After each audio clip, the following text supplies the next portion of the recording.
18 വയസ്സ് കഴിഞ്ഞ സ്വാതന്ത്ര്യമുണ്ട്. ആ സ്വാതന്ത്ര്യം ഉപയോഗിച്ചുകൊണ്ട് രാത്രി സമയങ്ങളിലൊക്കെ കറങ്ങാനും നടക്കാനൊക്കെ പോകുന്നുണ്ട് കുട്ടികൾ. പക്ഷെ പലപ്പോഴും ഇത്തരം കുട്ടികൾ ചെന്ന് വീഴുന്നത് ഇത്തരം ആളുകളുടെ ഇടയിലേക്കാണ്. ഇപ്പോൾ ഇവരെയൊക്കെ കാത്തു നിൽക്കുന്ന കുറേ ആൾക്കാർ പുറത്തുണ്ട്. ഇവരെ മിസ്യൂസ് ചെയ്യാനുള്ള സാധ്യത കൂടുതലാണെന്ന് തിരിച്ചറിവുണ്ടാവണം എന്നുള്ള കൂടിയൊരു സൂചന കൂടിയാണിത്. കഴിഞ്ഞ ദിവസം ലോ കോളേജിൽ ഒരു സ്റ്റുഡൻറ്റ് ആത്മഹത്യ ചെയ്തവരെ എല്ലാവർക്കും അറിയാം. അതിൻ്റെ അന്വേഷണത്തിൽ ആ കുട്ടിക്ക് ഉണ്ടായിരുന്ന സൗഹൃദം, ആ സൗഹൃദം കുറച്ച് കൂടുതൽ സ്വാതന്ത്ര്യമെടുക്കുന്ന രീതിയിലേക്ക് ആവുകയും പിന്നീട് അവർ തമ്മിലുള്ള ബന്ധം കുറച്ചുകൂടി ഡീപ്പായ സമയത്ത് ഇയാൾ ഈ കുട്ടിയെ സ്വാതന്ത്ര്യത്തിന് മുഴുവൻ തടസ്സം വെക്കുകയും അവരുടെ ഫോൺ പിടിച്ചു വാങ്ങുകയും അവളെ ആക്രമിക്കുകയും ചെയ്യുകയുണ്ടായി. അങ്ങനെ ഒരു പ്രത്യേക മാനസികാവസ്ഥയിൽ ആ കുട്ടി ഇവൻ്റെ ഉപദ്രവം കൊണ്ടൊക്കെ മരണപ്പെടുന്ന ആത്മഹത്യ ചെയ്യുന്നൊരവസ്ഥ ഉണ്ടായി. അപ്പോൾ ഇവൻ്റെ പ്രേരണയാണ് ആത്മഹത്യയ്ക്ക് എന്നുള്ള അന്വേഷണത്തിൽ വെളിവായതിൻ്റെ അടിസ്ഥാനത്തിൽ പ്രതിയെ നമ്മൾ ചോദ്യം ചെയ്തു. അദ്ദേഹം കുറ്റസമ്മതം കുറച്ച് നടത്തിയിട്ടുണ്ട്. മറ്റു കാര്യങ്ങൾ അന്വേഷിച്ചു വരികയാണ്. ആത്മഹത്യ നയിച്ചില്ല. പ്രധാനമായിട്ട് ഇവരുടെ സൗഹൃദത്തിലായിരുന്നു. സൗഹൃദത്തിന് ശേഷം ഇവർ പ്രണയം പോലെയായി. അതിനുശേഷം ഇവള് പിന്മാറാൻ വേണ്ടി ശ്രമിച്ച സമയത്ത് അവൾ പിന്മാറാൻ അനുവദിക്കാത്ത രീതിയിൽ അവൻ പിന്നാലെ ശല്യം ചെയ്യുകയും അവളെ ദേഹോപദ്രവേൽപ്പിക്കുകയും പബ്ലിക്കായിട്ട് ഒരു തീപ്പെട്ടി നിറഞ്ഞ ചായക്കടയുടെ അവിടെ വെച്ചിട്ട് അവിടെ ആക്രമിക്കുകയും ചെയ്യുകയുണ്ടായി. അപ്പോൾ ആക്രമിച്ചതിന് സാധാരണ രീതിയിൽ ഇവർക്കൊരു പരാതി നിന്ന് മുന്നോട്ട് പോകാം. പക്ഷേ അതിന് പകരം ഇവർ തിരിച്ച് അത് കാണാൻ വേണ്ടി അങ്ങോട്ടും ഇങ്ങോട്ടും രീതിയിലേക്കാണ് കുട്ടികൾ പോകുന്നത്. ഇതിലുണ്ടാവുന്നത് നമ്മുടെ കുട്ടികൾ, ഇപ്പം നമ്മുടെ ഹോസ്റ്റലുകളിൽ പലരും താമസിക്കുന്ന കുട്ടികളും പല കുട്ടികളും വീട്ടുകാർ ഹോസ്റ്റലിൽ കൊണ്ട് ആക്കിയാലും അവർ താമസിക്കുന്ന ആ ഹോസ്റ്റലിൽ മാറി മറ്റു പല സ്ഥലങ്ങളിലും ഇവിടെ താമസിക്കുന്നുണ്ട്. അതുപോലെ നമ്മൾ സ്വാതന്ത്ര്യമുണ്ട്, 18 വയസ്സ് കഴിഞ്ഞ സ്വാതന്ത്ര്യമുണ്ട്.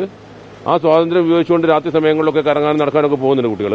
പക്ഷെ പലപ്പോഴും ഇത്തരം കുട്ടികൾ ചെന്ന് വീഴുന്നത് ഇത്തരം ആളുകളുടെ ഇടയിലേക്കാണ്. ഇപ്പോൾ ഇവരെയൊക്കെ കാത്തു നിൽക്കുന്ന കുറേ ആൾക്കാർ പുറത്തുണ്ട്. ഇവരെ മിസ്യൂസ് ചെയ്യാനുള്ള സാധ്യത കൂടുതലാണെന്ന് തിരിച്ചറിവുണ്ടാവണം എന്നുള്ള കൂടിയൊരു സൂചന കൂടിയാണിത്.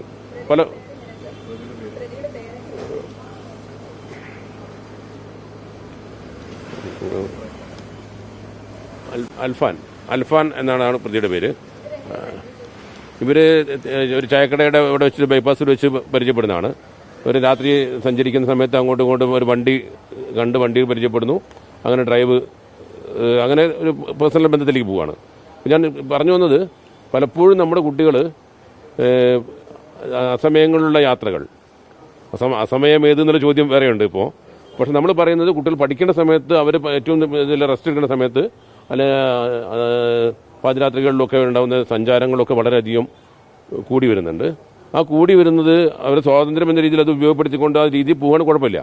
പക്ഷെ അവരെ മിസ്യൂസ് ചെയ്യാൻ വേണ്ടി ആൾക്കാർ വെയിറ്റ് ചെയ്യുമ്പോൾ പല തരത്തിലുള്ള ട്രാപ്പുകളിലേക്ക് അവർ വീഴാൻ സാധ്യതയുണ്ട്. പിന്നെ നമ്മൾ സുരക്ഷിതമായി നമ്മളൊക്കെ മക്കളെ നമ്മൾ സുരക്ഷിതമായ ഹോസ്റ്റലുകളിൽ താമസിപ്പിക്കുമ്പോൾ പല കുട്ടികളും അവിടുന്ന് മാറി പല ഇതിലും വേഗസ്റ്റായിട്ട് വേറെ പലതരം താമസിക്കുന്ന ഒരു രീതിയും കണ്ടുവരുന്നുണ്ട്. അവർ മാറി വേറെ സ്ഥലത്ത് ഇവർ പോയിരുന്നു. അതുപറ്റി കൂടുതൽ അന്വേഷണം നടത്തി വരുന്നേ ഉള്ളൂ. പക്ഷെ അതിനേക്കാളേറെ ആ കുട്ടി ഒരാളെ പ്രണയത്തിലായാൽ ആ കുട്ടിക്ക് വേണമെങ്കിൽ പിന്മാറാനുള്ള സ്വാതന്ത്ര്യം കുട്ടിക്കുണ്ട്. അതിന് സമ്മതിക്കാത്ത രീതിയിൽ അവൻ പിന്നാലെ കൂടി പോകാനുള്ളത് ചെയ്ത് അവൻ്റെ ജീവിതം നശിപ്പിക്കുന്ന രീതിയിലേക്ക് വരുമ്പോൾ ആ കുട്ടിക്ക് മറ്റു മാർഗ്ഗമില്ലാത്തതുകൊണ്ട് ആത്മഹത്യ ചെയ്തു എന്ന രീതിയിൽ നമ്മളിപ്പോൾ കാണുന്നത്. അതിൽ കൂടുതൽ മറ്റു കാര്യങ്ങൾ അന്വേഷിച്ച് വരുന്നേ ഉള്ളൂ. കൂടുതൽ അവന് ഫൈനാൻഷ്യൽ ഇതിനകത്ത് പെട്ടിട്ട് മഹാരാഷ്ട്ര പോലീസിൻ്റെ ഇതിലുണ്ട്. ഒരു അക്കൗണ്ട് ഫ്രീസ് ചെയ്തിട്ടുണ്ട്. ആ കാര്യങ്ങളൊക്കെ അന്വേഷിച്ച് വരുന്നേ ഉള്ളൂ. ഇയാൾ മാറി കർണാടകയിലും അതുപോലെ ഗോവയിലും ഒക്കെ പോയതായിരുന്നു. അയാൾ അറസ്റ്റ് ചെയ്യുന്നുണ്ട്.